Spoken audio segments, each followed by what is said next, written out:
Everyone, welcome back to village series. ఈరోజు అయితే మేము చింతలూరు వెళ్తున్నాము.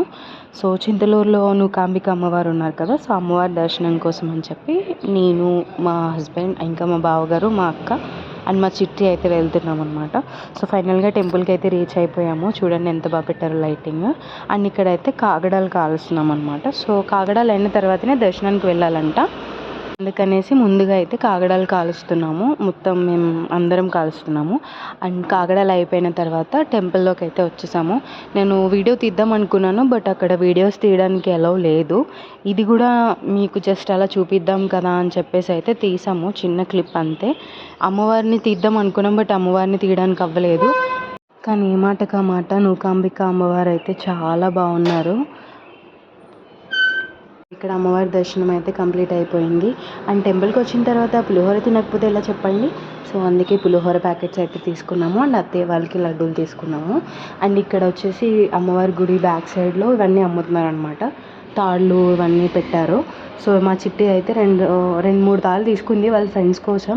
అండ్ ఇక్కడ వచ్చేసి జాయింట్ వీల్ మొత్తం అంతా ఒక ఎగ్జిబిషన్ వైబ్ అయితే ఉంది. ఇక్కడ ఎగ్జిబిషన్లో పెట్టేవన్నీ పెట్టారు వరుసగా. ఫుడ్ కోర్ట్స్ ఉన్నాయి, ఇంకా పిల్లలు ఆడుకోవడానికి గేమ్స్ ఉన్నాయి, అన్నీ ఉన్నాయి. మా చిట్టి అయితే చాలా ఎగ్జైట్ అయింది నాలాగే. బట్ మేము ఎక్కుదాం అనుకున్న ఎక్కలేము. మా హస్బెండ్ అయితే అసలు వద్దంటే వద్దనేసారు. బికాజ్ నా హెల్త్ అసలు బాగాలేదు. ట్రావెలింగ్ వల్ల మొత్తం వామిటింగ్ సెన్సేషన్ లాగా అనిపిస్తుంది. సో దానికోసం ఇప్పుడు మళ్ళీ నువ్వు ఎక్కావు అని అంటే ఇక్కడ నుంచి వెళ్ళడం కూడా కష్టం అవుతుంది మనకి, వద్దు అనేసి అన్నారు.